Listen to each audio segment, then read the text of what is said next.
Assalamualaikum warahmatullahi wabarakatuh. Halo teman-teman, ketemu lagi dengan aku Nurhanifah Salsabilah dari Prodi Akuntansi Universitas Duta Bangsa Surakarta. Nah, di kesempatan video kali ini kita bakal membahas tentang APBN atau Anggaran Pendapatan dan Belanja Negara. Apa aja sih yang bakal kita bahas di video kali ini? Nah, ada 5 poin yang bakal kita bahas di video kali ini. Yang pertama ada pengertian APBN, kedua ada fungsi APBN, ketiga ada tujuan APBN, keempat ada struktur APBN, dan kelima ada mekanisme penyusunan APBN. Wah, menarik ya. Nah, kita langsung aja ke pokok pembahasan yang pertama, yaitu pengertian APBN. Apa sih APBN itu? APBN adalah rancangan penerimaan dan pengeluaran pemerintah dalam kurun waktu tertentu, biasanya 1 tahun. Nah, kita ada contoh gampangnya nih. Misalnya kita mau bikin kegiatan nih di sekolah, kegiatan pentas seni kan. Biasanya kita bakal bikin proposal terlebih dahulu buat sekolah. Nah, di dalam proposal tersebut bakal ada rincian mulai dari kegiatan sampai anggaran pentas seni. Nah, anggaran di proposal itu sebenarnya mirip sama APBN ini. Terus, siapa sih yang membuat APBN atau yang menyusun APBN?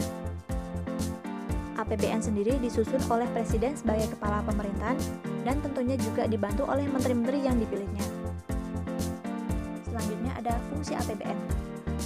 Fungsi APBN dibagi menjadi 6. Yang pertama ada fungsi otoritas. Fungsi otoritas mengandung arti bahwa anggaran negara adalah pokok pelaksanaan pendapatan dan belanja dalam setiap tahunnya. Setiap pendapatan dan belanja negara akan mengacu pada APBN yang telah dibuat. Kedua ada fungsi stabilisasi. Fungsi stabilisasi bermakna bahwa anggaran negara berfungsi untuk menjaga keseimbangan antara masyarakat melalui investasi untuk mencegah terjadinya inflasi. Selanjutnya ada fungsi alokasi. Fungsi alokasi ini untuk pembangunan dan sarana umum ya. Selanjutnya ada fungsi perencanaan. Fungsi perencanaan berfungsi untuk mengalokasikan sumber daya sesuai dengan apa yang telah direncanakan setiap tahunnya. Kemudian ada fungsi distribusi. Fungsi distribusi bertujuan untuk menyalurkan dana kepada masyarakat berdasarkan alokasi yang sudah ditetapkan.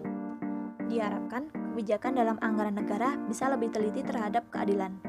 Fungsi ini berguna untuk mencapai sama rasa dan sama rata antara wilayah dan daerah. Fungsi terakhir yaitu fungsi pengawasan. Fungsi pengawasan itu berguna untuk memperhitungkan kegiatan pemerintahan tersebut, ya, untuk mengawasi.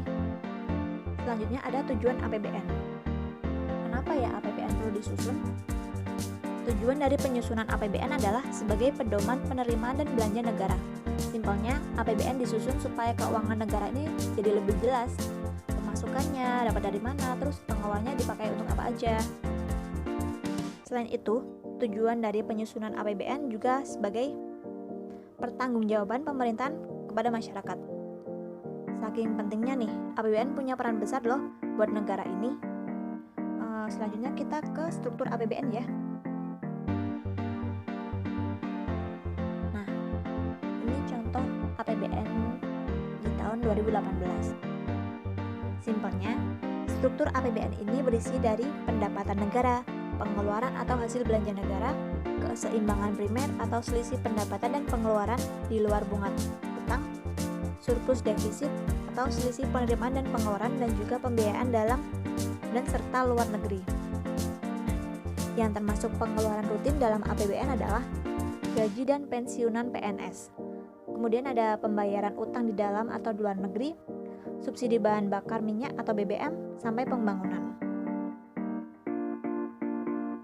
Kita masuk ke pokok pembahasan yang terakhir ya, yaitu mekanisme penyusunan APBN.